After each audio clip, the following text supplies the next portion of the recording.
Assalamualaikum warahmatullahi wabarakatuh. Bismillahirrahmanirrahim. Perkenalkan, nama saya Putri Ika Fatimatul Homsyah, NIM saya 1817114. Di sini saya menjadi perwakilan dari teman-teman untuk menyampaikan beberapa komponen dari jurnal. Sebagaimana tugas ini dikumpulkan untuk pemenuhan ujian tengah semester mata kuliah metodologi penelitian semester 6. Kelompok kami sendiri yaitu beranggotakan ada Wida Afriandini, Muhammad Agung, Maidiana Ayu, Anissa Nur Aini, saya sendiri yaitu Putrika, dan Junian Rana Alfian.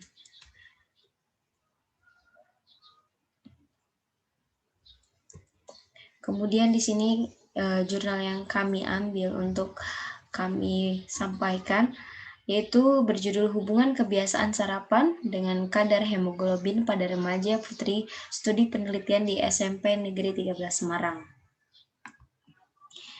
Jenis penelitian tersebut dari jurnal tadi yaitu yang digunakan adalah observasional, kemudian dilakukan pengolahan data menggunakan uji statistik, yakni berarti pada penelitian ini menggunakan dua pendekatan yaitu kualitatif dan kuantitatif.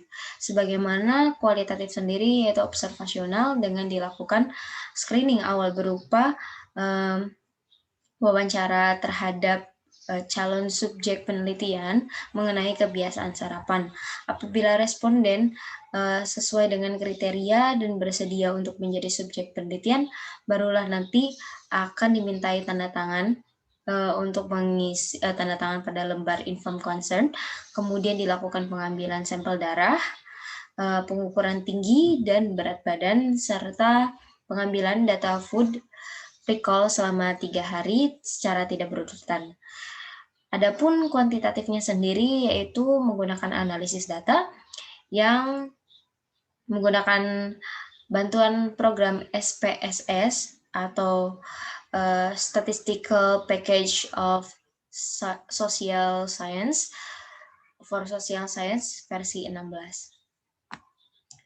Selanjutnya itu ada identifikasi masalah. Di sini masalahnya itu yang pertama, ada banyak remaja putri melewatkan sarapan hanya karena diet ketat untuk menjaga tubuh tetap ramping. Kemudian yang kedua yaitu ada banyak remaja putri yang beresiko kadar hemoglobin rendah akibat dari frekuensi sarapan yang dibatasi. Variabel pada penelitian ini yaitu ada variabel terikat sendiri yaitu kadar hemoglobinnya. Kemudian ada variabel bebas, yaitu kebiasaan sarapan. Kebiasaan sarapan yang dimaksud di sini yaitu sebagaimana makan pagi dari bangun tidur hingga jam 10 pagi.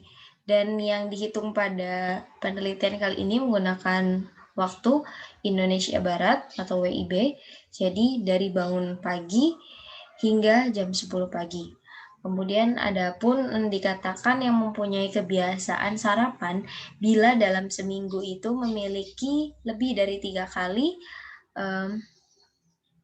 mempunyai kebiasaan sarapan pada jam tersebut. Adapun dikatakan tidak memiliki atau tidak mempunyai kebiasaan sarapan bila tidak sama sekali atau kurang sama dengan 3 kali dalam seminggu. Terdapat populasi subjek pada penelitian ini, yaitu ada populasi target dan populasi terjangkau. Populasi terjangkaunya sendiri yaitu ada remaja putri pada SMP 13 Semarang. Ya, kemudian ada populasi target, yaitu populasi target ini seluruh remaja yang ada di Semarang. Kemudian setelah dilakukan pemenuhan kriteria, terdapat 58 yang masuk dalam kriteria inklusi, sementara yang dijadikan sampel itu yang masuk ke dalam sebagai kriteria untuk pemenuhan penelitian kali ini, yaitu diambil 54 subjek. Adapun karakteristik responden sendiri, yaitu karakteristik responden sendiri dari 54 remaja putri yang tadi itu dibagi menjadi dua. 27 subjek dengan kebiasaan sarapan dan 27 subjek tidak memiliki kebiasaan sarapan. Kemudian yaitu ada karakteristiknya sendiri. Umur yang digunakan yaitu 13 sampai 15 tahun. Kemudian pelajar dari SMP Negeri 13 Semarang tidak sedang mengkonsumsi suplemen dan obat-obatan, tidak sakit dan puasa saat pengambilan data, tidak sedang menstruasi dan pendarahan pada saat pengambilan sampel, tidak mempunyai riwayat penyakit kronik atau infeksi, kemudian tidak merokok dan tidak memiliki aktivitas fisik dengan intensitas yang sangat aktif, dan bersedia mengisi informed consent. Kemudian lanjut, ada instrumen kegiatan. Dari instrumen kegiatan sendiri ini ada 3 langkah utama, yaitu yang pertama wawancara terhadap subjek penelitian untuk mengetahui identitas subjek dan kebiasaan sarapannya. Kemudian setelah itu akan diambil pengambilan darah oleh petugas laboratorium permata. Selanjutnya barulah akan dilakukan pengukuran tinggi dan berat badan. Adapun desain penelitian di sini yaitu dengan cross-sectional dengan menggunakan 2 kelompok yang tidak berpasangan. Pada desain penelitian sendiri ini yaitu ada beberapa tahap yang digunakan juga.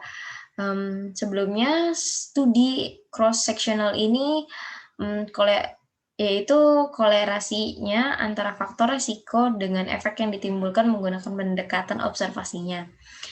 Nah, pada tahap yang pertama yaitu penentuan variabel terikat dan variabel bebasnya, yaitu tadi untuk variabel bebasnya sendiri kebiasaan sarapan dan variabel terikatnya sendiri yaitu kadar hemoglobin pada subjeknya. Tahap kedua yaitu penentuan subjek penelitian atau populasi dan sampel. Populasi yaitu ada populasi terjangkaunya sendiri, ada remaja putri dari SMP Negeri 13 Semarang.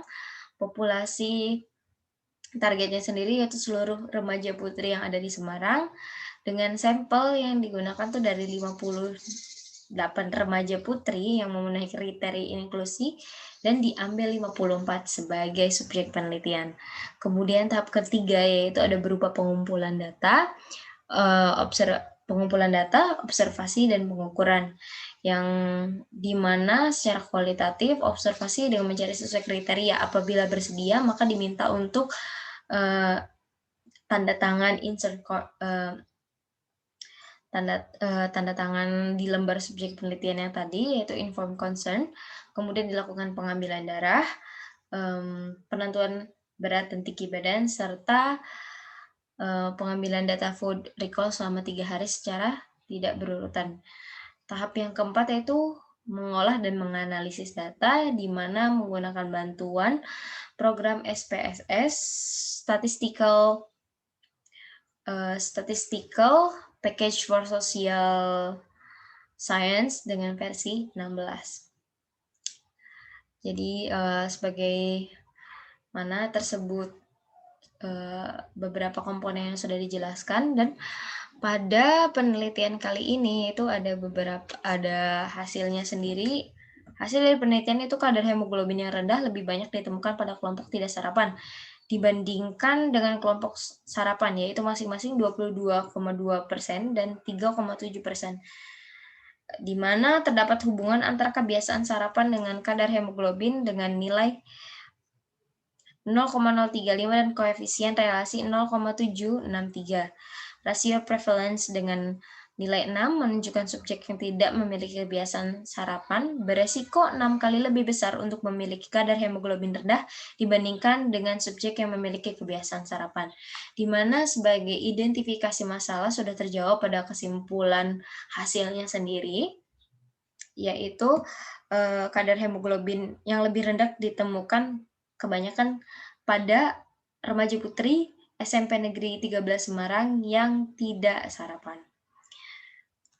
Baik, mungkin itulah yang bisa kami diskusikan, kami sampaikan, dan kami mohon maaf sebesar-besarnya atas kekurangan dan kesalahan maupun ada hal yang belum tepat kami sampaikan. Untuk hal tersebut kami mohon maaf dan terima kasih atas perhatiannya. Wassalamualaikum warahmatullahi wabarakatuh.